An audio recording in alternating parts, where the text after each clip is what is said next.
Nigeria marks 65 years of independence, a milestone that comes with both pride and heavy reflection. From the early promise of self-rule in 1960 to decades marked by coups, civil war, and fragile democracy, the country has weathered storms yet still struggling with insecurity, corruption, and economic instability.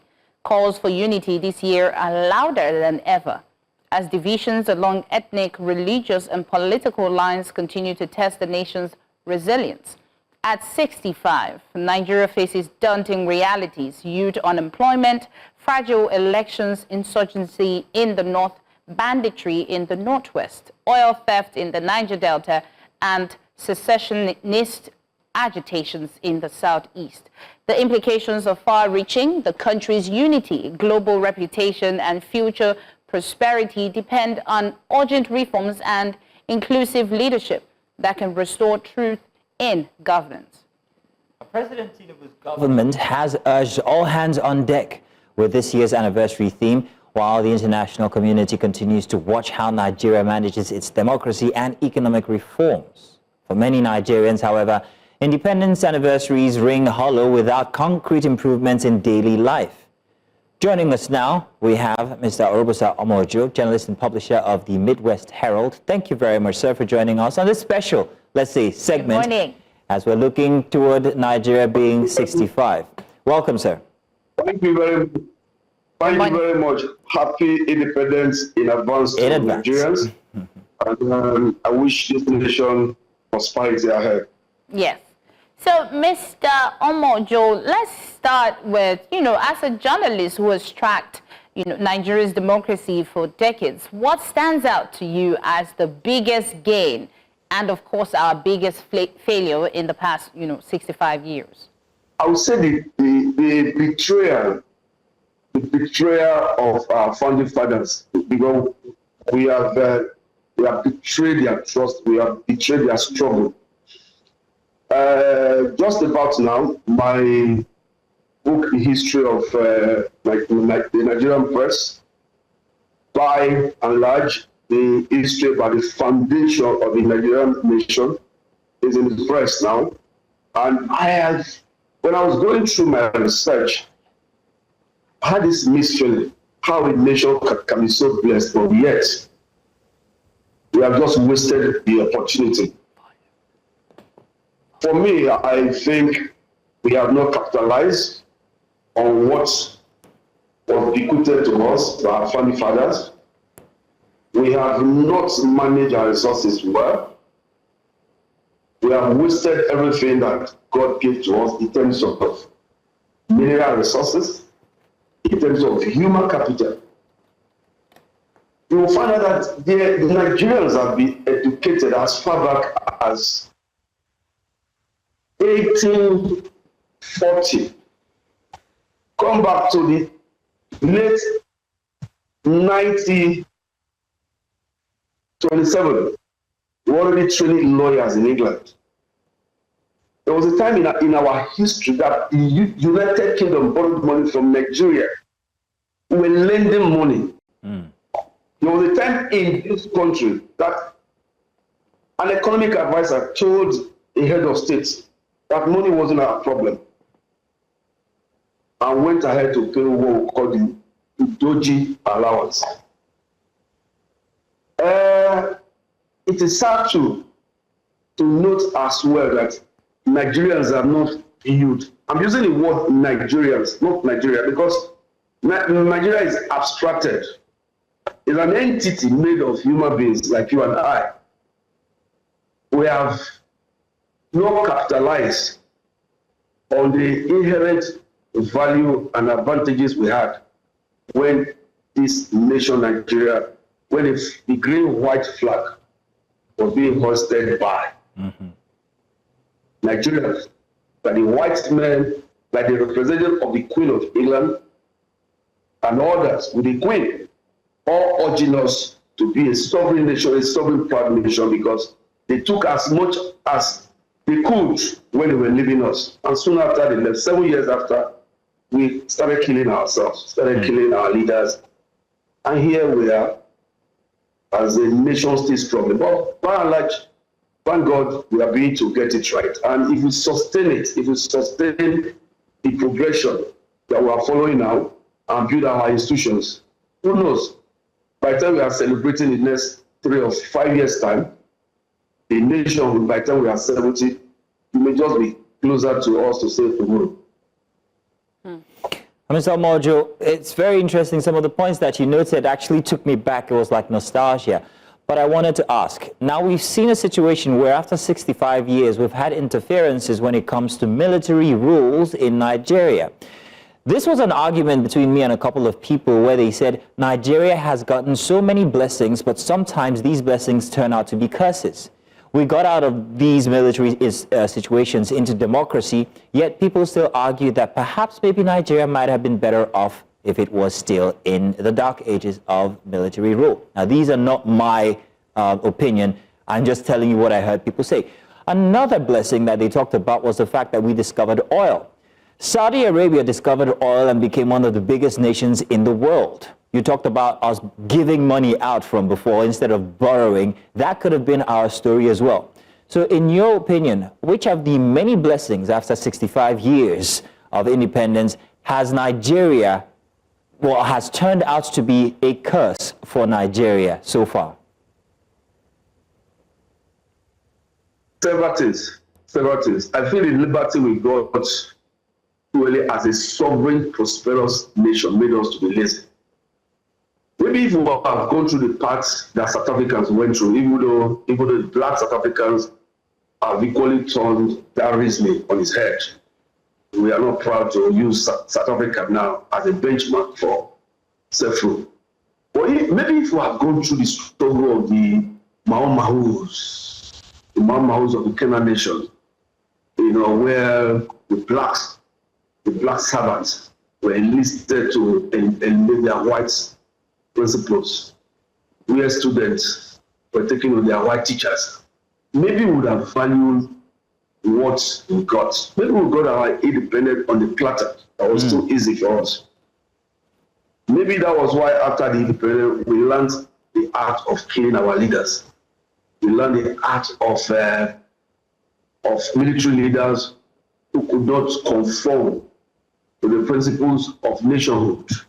And the East decided to secede from the country Nigeria. And we had a turning point, negative turning point at that time.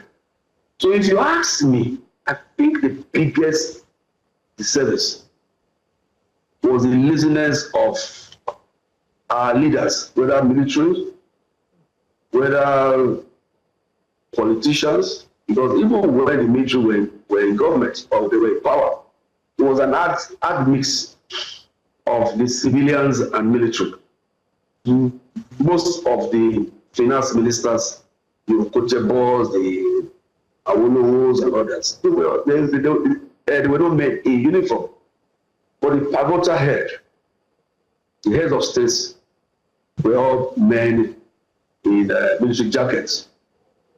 But I think, to me, what was the biggest drawback is not whether they were military or they were politicians, because for not being misinterpreted that one is calling for a military regime, I want to say some of the democratic governance we've had in this country, they virtually provoked the argument. If it were a debate in the school, military government, civilian government, which will you prefer? I'm sure if that was put forward, people like us that made so much, I am what I am today because I benefited from the structural adjustment program, who were the first persons that as we call it, the NDE graduates, National Director of Employment. Shortly after they brought us to Edo College. We were there for 2 weeks. They taught us the nuances of business. We identified our area of strength, our niche advantage or advantages to all of us. We wrote our business plan, they talked to us, young graduates, and thereafter they sent us to banks. I was sent to Intercontinental Merchant Bank in Ikoyi, Lagos. And my first degree is in graphics, fine art graphics. I said I wanted to set up a printer press. I got a loan of 25,000 naira. I almost fainted. So what would I do with this? What did I do? I went to Ipswich in England. I bought my first printing machine called 13,500 pounds. From there, I had money to get my shop, hire staff. So as a young graduate, after serving the second mechanized division in Ibadan, I became rich. So I have not looked back since. I succeeded from there, NEFOD loan, But the good thing, government does not operate in isolation. It's relative to the people that government is leading. None of us thought of taking that money to marry a wife or spend it on expensive girlfriends or buy very luxurious cars or want to japa. Wow. As they were doing. So we pay back. Then fast forward, I have said it until I'm proven right. And that's why I'm happy that the present president is building the coastal road. Because before now, no civilian government has been able to replicate what IBB did with Terminal Bridge. Each time I live in Lagos, each time I pass through that bridge, I wonder, I said, when can we get a civilian government? IBB was in power for just 7 years. Let's challenge ourselves. We have had presidents that have led us for about 8 years. I stand to be corrected. If you are speeding on top of Terminal Bridge at 100 kilometers per hour, it will take a minimum of 15 minutes for you to traverse that road from Alfred Emmanuel Road to Bagada. 15 minutes of minimum of maximum speed. I have not seen any precedent before the present president that embarked on such a project. So it's not about military, it's not about democracy, it's just about who Nigerians are. And that brings us, maybe as we journey on with the discussion, that brings us closer to what should we do? What should we do? Yeah, democracy suffered under the military. There were some good, all the refineries that we can't. Mr. Omo-Ojo, let me jump. I want to jump on something that you've just noted. That the military government.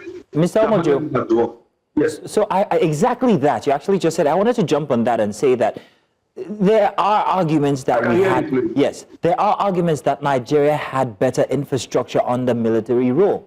And then inside of democracy, in these 65 years, we've seen a depreciation of the infrastructure that we had, and it seems that nothing is being done about it. If you are on the Benin bypass today, you will understand exactly what I'm saying. Most of Lagos have roads that were given to us inside of the military regime, and yet today they are non-existent because there has been no maintenance. So in terms of progress for Nigeria, are we going backwards now than we were from maybe even 5 years ago? Is the rate of depreciation faster, is the question. If you ask me if we are retrogressing, that is still movement, that's backward movement.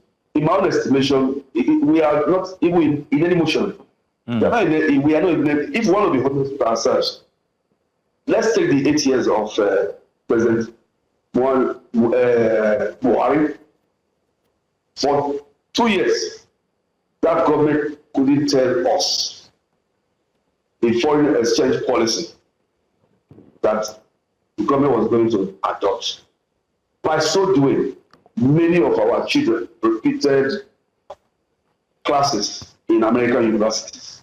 My daughter, Adesua, she was out of university in America, not because I didn't have the money. I had the money. there's no way for us to pay their tuition. More than 100 of our schoolmates. So, I can't call that movement or motion or whatever. I think we, at a point in our lives, we were just on a standstill. Standstill because most of the presidents, most of the governors that came lacked the essence of leadership. They lacked that self-love for this country. Because if you love your country, if you love your family, sir, you will do everything. You will do everything to ensure that you make sacrifices for your family and for the country. Our leaders that came, I'm coming, sir. Our leaders that came believe in self, or what I call the selfism. What my professor in UI calls selfism. Everything about them. They never thought of the country. They never thought about their children's future, about my children's future. So stand still. It makes sense, but I believe we have not made any movement until about 2 years ago. The reason I'm saying this, maybe you ask later, is because first and foremost, now I can project now I'm a businessman, I'm a journalist. I can project now. I'm free to write my stories as long as I follow the five W's and the H. And I ensure that I respect people's liberty. I don't cross the barrier. It wasn't so before. The harassment was so much. We couldn't even buy newsprint because we were not sure how much we'll buy tomorrow once you buy today. So now we can plan. And my prayer is that Nigerians should be to think about the country so that we can move faster than we ought to be moving now. All right. Yeah. So, Mr. Omo-Ojo, you've made it clear from all that you've said that the Nigeria of a few years ago is not the Nigeria we're in. As in, back then we're talking we don't need money. Here we're asking for loans every week and every conference. And of course, the theme of this year's independence is all hands on deck. And of course, the government is also talking about unity and all that. Do you think Nigerians will believe them when they say all hands on deck, knowing fully well that what we're going through now is a far cry from what Nigeria used to be? I think we don't have any reason not to believe our government. We don't have, yes, there's this element of doubt because we all have seen what has gone on.